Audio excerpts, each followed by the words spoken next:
बुधवारी मध्यरात्री पडलेल्या पावसामुळे होडगी सोलापूर रस्त्याची वाहतूक बंद झाली आहे। बुधवारी रात्री आणि गुरुवारी पहाटे पडलेल्या जोरदार पावसामुळे सांडव्यातील पाणी पुलावर आल्यामुळे होडगी सोलापूर रस्त्याची वाहतूक बंद झाली। संततधार पावसामुळे होडगी गावाजवळील ओढा या ठिकाणी देखील पुलावरून पाणी वाहत आहे। याचबरोबर होडगी स्टेशन रस्त्यावर भीमनगर इथं रस्त्यांवरून पाणी वाहत असल्यामुळे पाण्यातून मार्ग काढताना वाहनांना मोठी कसरत करावी लागली। रात्रभर संततधार झालेल्या पावसामुळे होडगी सोलापूरसह होडगी कुंभारी बायपास रस्त्यावर देखील मोठ्या प्रमाणात पाणी आल्यामुळे वाहतूक ठप्प झाली होती। औज इंगळगी रस्ता पाण्याच्या प्रवाहामुळे बंद पडला होता। होडगी सोलापूर मुख्य रस्त्यावर पुलाच्या वरून पाणी जात असल्यानं रस्त्याच्या दुतर्फा 2 किलोमीटर पर्यंतच्या वाहनांच्या लांबच लांब रांगा लागल्या होत्या।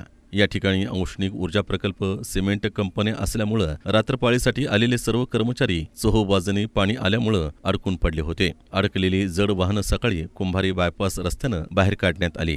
दरम्यान रात्रीतून 100 मिलीमीटरहून अधिक पावसाची नोंद झाली असून होडगी परिसरात रात्रीतून 100 मिलीमीटर तर औष्णिक ऊर्जा प्रकल्प क्षेत्रात 100 मिलीमीटरपेक्षा अधिक पावसाची नोंद झाली आहे।